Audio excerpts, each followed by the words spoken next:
السلام عليكم ورحمة الله وبركاته. أعزائي شرحاء بلال سات في كل مكان، يا رب تكونوا بخير وبسعادة دايما يا رب. جاي لكم النهاردة بموضوع جميل وسوفت جديد لكل المعالج الجي اكس 6605 اس، بس المرة دي غير، لأن المرة دي للأجهزة الحاملة لسيرفر الفان كام، وطبعا أجهزة النهاردة السيناتور اي 10 وعندنا الكيو ماكس القديم الاتش 2 ميني. طبعا السوفت للاثنين حاجة جميلة، حاجة روعة، والسوفت هيبقى تحت مسمى العيال كبرت. ويلا فاصل ونواصل.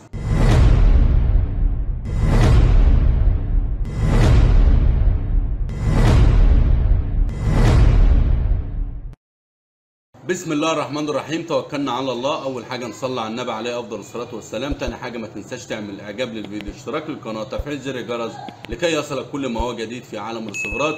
ايه يا عم بلال السوفت اللي بتقول عليه تحت مسمى العيال كبرت؟ هتعرف في الشرح وفي الفيديو، لان بفضل من ربنا السوفت ده مش هتلاقيه علق على قناه بلال سات بشكله والمنيو الجديد والحاجه الجميله اللي هتلاقيها في السوفت. سرعه في الاداء، سرعه في التشغيل، منيو جميل، ملف قنوات جديد، حاجه تحفه، بيدعم في الاشتراك الواي فاي، كل حاجه.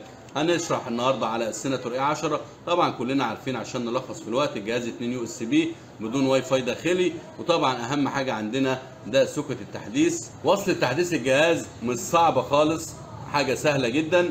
هو عندك الاطراف 3 اطراف، عندنا ادي اول طرف رقم 5 والتاني 3 والتاني 2. ايه يا عم اللي بتقول عليه؟ طبعا احنا عاملين قبل كده ازاي تعمل وصل تحديث بطريقه سهله جدا. عندنا ادي وصلة الار اس 232 زي ما قلت لك رقم 5، وهتاخد رقم 3 ورقم 2 من الوصله ديت، وهنوصلهم بسوكت اللي هو الصغير بتلاقيه في وسط الدايره باور، تلاقيه في وسط تحديث قديمه، حاجه سهله جدا. ما علينا.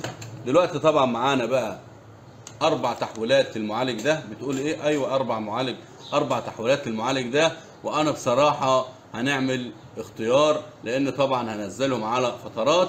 فعندنا دلوقتي زي ما حضراتكم شايفين النوفا اي فان لايت، وعندنا الجو سات، وده سوفت جميل. انا محتار اختار ده ولا اختار ده. صراحة انا هختار ده.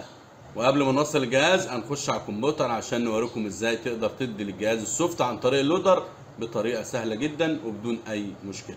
بسم الله الرحمن الرحيم، توكلنا على الله. اول حاجة، اول خطوة، هنخش على الكمبيوتر وازاي نوريكم ازاي هتدي لجهازك السوفت عن طريق اللودر. عايزك تتأنى في الشرح عشان تقدر تجمع المعلومة كاملة متكاملة. سوفت النهارده هيعجبك وهتدعي لي عليه. ادي اللودر بتاعنا. اول حاجة هنسيبها على اذر.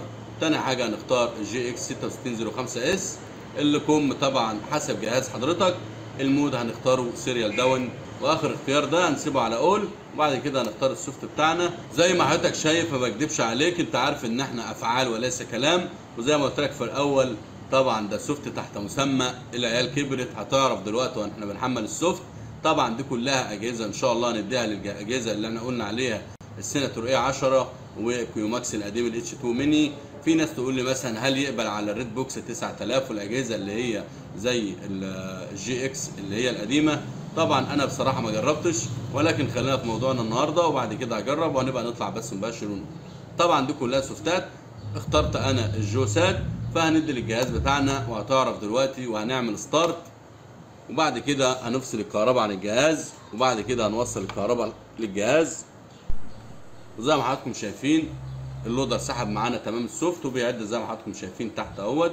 هنسيب الجهاز لحد ما يوصل 100% ويطلع لنا رساله كومبليت. عايزين ندردش بقى والجهاز بيحمل معانا السوفت كده. في واحد يقول لي طب ما السوفتات ديت يا عم بلال نزلت من فتره كده، يعني انت كنت فين؟ وايه اللي خلاك ترجع تعمل السوفتات او تنزل السوفتات على القناه بتاعتك؟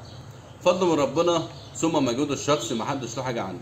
لو بصينا على تواريخ السوفتات ديت هتلاقيها ب 18/7/2023، يعني بتاريخ النهارده. كل ده تعديل الشخصي، لان الاجهزه دي كلها لو اديت الجهاز السوفت عن طريق اللودر مش هيشتغل معاك ريموت ومش هيضيف لك اي حاجه. وفوق كل ده في واحد يقول لي طب ما انت ناقل السوفت. لا، انا مش ناقل السوفت. لما جهاز يشتغل هوريك دلوقتي بفضل من ربنا تعديل الشخص ولا لا. وانتوا عارفين ان مفيش اي سوفت بنزله على قناه شرحاء بلال سات الا لما يكون فيه اضافات مميزه وشغل جميل ومنيو رائع وسوفت بيحل مشاكل الجهاز. وعايزك تتأنى في الشرح عشان انت اللي هتستفيد مش انا، لان طبعا انا تعبت في السوفتات دي جامد، وعايزك كل الناس تستفيد منها. وزي ما قلت لك في الفيديوهات السابقه، اعمل مشاركات للفيديوهات، اعمل مشاركات للفيديوهات عشان اصدقائك واحبائك يستفيدوا، لان في ناس طبعا بتسرق السوفتات زي ما قلنا من على القناه وبتنسبها لهم، وفوق كل ده بتطلب من الناس مقابل مادي. احنا الحمد لله لا عمري طلبت من حد مقابل مادي في سوفت ولا في اي حاجه، واتحدى اي حد يطلع يقول او يكذبني في الكلام اللي بقوله ده. طب ايه المميزات في السوفت ده وسمعنا اخترت الجوسات؟ طبعا اخترت الجوسات لان بصراحه لقيت سوفت جميل وسوفت رائع وسوفت خفيف.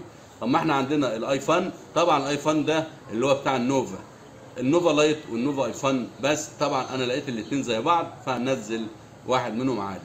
طبعا الاي سي 300 ده تبع السيناتور زي الاي 10 بالظبط. طبعا عندنا الشروكي الاربع سبعات هينزل له فيديو برضه، وعندنا الري لاين برضه هينزل له فيديو. طبعا هنختار النهارده الجوسات وهنشوف بقى امكانيات الجهاز وشكل الجهاز وكل حاجه، والجهاز بيحمل معانا اهوت، وهعرفكم في الفيديو تعديل الشخصي ولا لا. طبعا زي ما قلت لك السوفت هسيبه لك مدمج فيه ملف قنوات، سوفت جميل بجد هيحل لك مشاكل الجهاز. ريموت الجهاز الاصلي شغال، عدسه الجهاز شغاله، الاشاره بيدعم في الاشتراك الواي فاي، يعني مالكش حجه خالص. سوفت رائع، منيو جميل، منيو سريع، حاجه جميله، وقائمه القنوات حاجه رائعه. وفي تنبيه مهم اتكلم فيه، اي حد هيسرق السوفت، انا بقولها علني، اي حد هيسرق السوفت هعرف ان كان سرقه ولا لا، لان في حاجه عاملها في السوفت ده تدل ان هو تعديلي، واتحدى اي حد يطلع يقول ده انت واخد السوفت ده مني، ده انا اللي كنت معدله، ده انا اللي ضفت له ريموت، فضل من ربنا قلت لكم ده تعديل الشخصي، وهتعرفوا لما الجهاز يشتغل معانا، وكل حاجه الصوره بمليون كلمه، وهتشوفوا بالدليل ان كان تعديلي ولا لا. في فيديو شرح سابق كنت عامله ازاي تعمل وصل التحديث بكل سهوله جدا، طبعا هسيب لك الفيديو ده برضو في صندوق الوصف في الشرح ده عشان خاطر تقدر تعمل وصل التحديث. هي مش صعبه جدا يا جماعه، ده سهله جدا، والميزه فيها ان الوصل التحديث مفيش فيها ايساهات، يعني اي كم خارجي عادي واي وصله 3 سوكت هتقدر تعمل وصل التحديث لكل اجهزه الكيوماكس H2 ميني القديم او السالك ال H1 القديم والسيناتور A10 والاشباه. طبعا هيبقى سوفت مميز، سوفت جميل.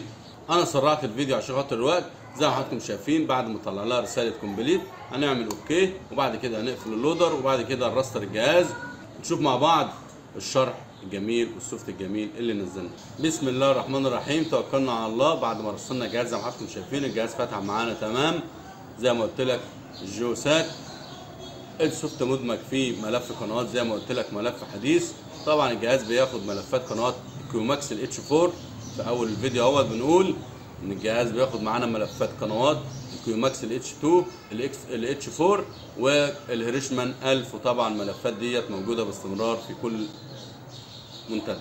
بسم الله. واول حاجه بقى معانا ادي المنيو بتاعنا، منيو جميل، منيو رائع، حاجه جميله، حاجه تحفه، سرعه في الاداء، سرعه في التشغيل، كل حاجه هتلاقيها في السوفت بتاع النهارده. اول حاجه زي ما قلت لك، عشان في ناس هتطلع تكذب الكلام اللي كنت بقوله، عايز تعرف السوفت ده بتاع العبد لله بفضل من ربنا، هنخش اول حاجه على اعدادات، وبعد كده 4 اصفار، وهننزل تحت خالص على معلومات الريسيفر. وهنا المفاجأة زي ما حضرتك شايف موديل الجهاز بلال سات، حاطط عليه اسمي عشان خاطر الناس اللي بتسرق السوفتات. وده زي ما قلت لك في اول الفيديو سوفت العيال كبرت، طبعا اسم عليه عشان خاطر اي حد يفكر ياخده يعمله يسرقه ويقول لك ده انت واخده مني، ده انت مش عارف ايه. فضل من ربنا زي ما قلت لك في الاول، احنا افعال وليس كلام، ده سوفت تعديل الشخصي، وانا اللي معدل عليه الريموت وكل حاجه من تعديلي. وزي ما حضرتك شايف نرجع لموضوعنا الاساسي، الجهاز ده زي ما قلنا بيدعم في الاشتراك الواي فاي، سوفت حديث، سوفت جميل، وطبعا بيشغل اليوتيوب باحدث اصدار عليه. سوفت رائع هيضيف لك سرعه في الجهاز وكل حاجه. وزي ما حضرتك شايف منيو الجهاز جميل وحاجه جميله. وانا عايزك بقى، وفي خاصيه الشي ماكس، وفي كل حاجه هتلاقيها في الجهاز. طبعا انا مش هطول في الشرح ومش هطول، لان انا كده الرساله وصلت، انا كده وصلت الرساله. انا كنت عامل كل ده عشان اوصل الرساله ديت. السوفت نزل معايا تمام من تعديل الشخصي، ريموت الجهاز شغال، اشاره شغاله، عدسه الجهاز شغاله، عليه اسمي بفضل من ربنا بلال سات زي ما حضرتك شفت. لو دخلت على معلومات الريسيفر اتمتع براحتك وشوف السوفت براحتك، وكل حاجه في السوفت هتلاقيها جميله. ما تنساش تعمل اعجاب للفيديو واشتراك للقناه وتفعيل زر الجرس لكي يصلك كل ما هو جديد في عالم الريسيفرات. اللي انا شرحت عليه النهارده هينفع معاك على اكيوماكس القديم. كل حاجه قلتها على السيناتور هتنفع على اكيوماكس القديم الاتش 2 ميني وكل الانواع والاشباه. وطبعا كده يبقى احنا نزلنا سوفت الجوسات، ولسه عندنا الشروكي 4 سبعات، ولسه عندنا الاي سي 300. في سوفتات كتير نتمتع بالسوفت ده ونشوف تعليقات الناس. وعايز دعوه منك لاخوك المسلم، اعمل مشاركات زي ما انت عايز للفيديوهات عشان خاطر اصدقائك واحبابك وكل الناس اللي بتحبها تستفيد بالفيديوهات وبدون مقابل خالص. وهنا يبقى وصلنا لنهايه موضوعنا. يا رب تكونوا استمتعتم بالشرح واستفدتم من الشرح. طبعا سوفت جميل، سوفت رائع زي ما شفتم في الشرح على الجهاز، وفي لسه كمان سوفتين او 3 هيبقى ان شاء الله في الايام اللي جايه هنعمل لهم برضو سوفت محترم وسوفت مدمج فيه كل شيء، ملف قنوات، حاجه جميله. نتمتع بالشرح والسوفت بتاع النهارده ونستنى بقى لسه النوفا اي فن، ولسه في اجهزه كتير هنحولها نفس المعالج برضو. وطبعا ريموت الجهاز شغال، العدسه شغاله، الاشاره شغاله، كل حاجه زي ما شفت شغاله تمام، مفيش اي مشكله. وما كنتش عملت اعجاب للفيديو اعمل اعجاب للفيديو، اشتراك للقناه، تفعيل زر الجرس لكسر كل ما هو جديد، وانتظرونا في سوفت قادم. والسلام عليكم ورحمه الله وبركاته. اعزائي شرحاء بلال سعد في كل مكان.